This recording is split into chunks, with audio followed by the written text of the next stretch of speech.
खुलुमबाय बड'लेण्ड आपडेटआव बयखौबो बरायबाय। दिनैनि फार्स्ट निउस आपडेटआनो जाहैबाय गाबोन 15 डिसेम्बर खालार खालि BTRनि गाहाय खुंगिरि महरै समायखिरा लागोन प्रमद बर'आ। गोबां दान्थे बिदान्थेनि उनाव BTC बिसायख'थिनि फिथाइया 12 डिसेम्बर खालि फोसावजाबाय। मख'नो गोनांदि मोनसेबो दोलोआनो गाव हारसिं सरकार सालायनो हानाय बिजाथि देरहाबोनो हायाखै।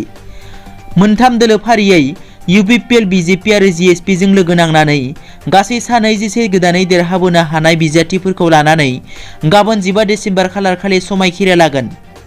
गाबोन 15 डिसेम्बर खालार खालि BTRनि गाहाय खुंगिरि महरै UPPL दोलोनि आफादगिरि प्रमद बर'आ क'क्राझाराव समायखिरा लागोन।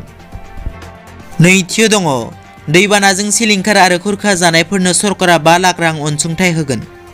BTC बिसायख'थिया जोबनानै थांनायनि उनावनो ब्रह्मपुत्र रायजोआरि आलासि जिरायसालियाव BJPनि केबिनेट जथुम जादों।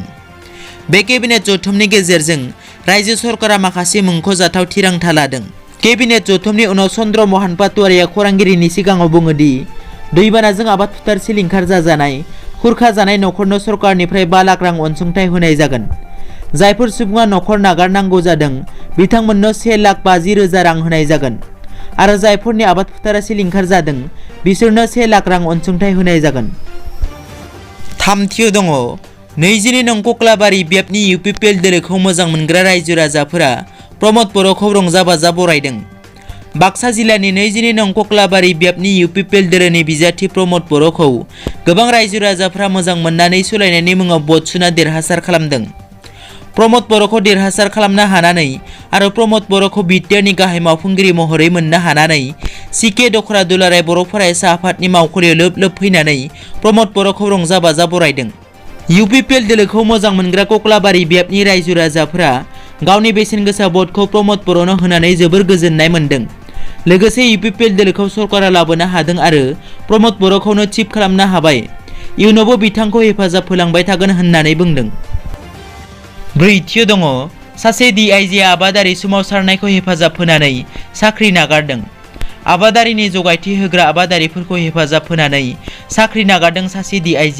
आबादारि आयेननि हेंथायै सोमावसारबाय थानाय आबादारिफोरखौ मान होनानै सासे DIGआ गावनि साख्रि नागारनाय थांखिखौ लादों।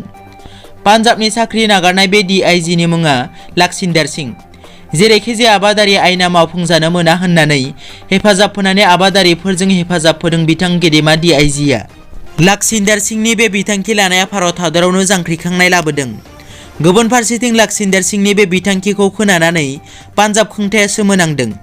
DIGनि रिजाइनेसनखौ गनायनो गोब्राब खालामदों सरकारा। दिनैनि रादाबा एसेनोसै। नोंथांमोना जुदि आंनि चेनेलखौ दासिमबो साबस्क्राइब खालामाखै अन्नानै साबस्क्राइब खालाम।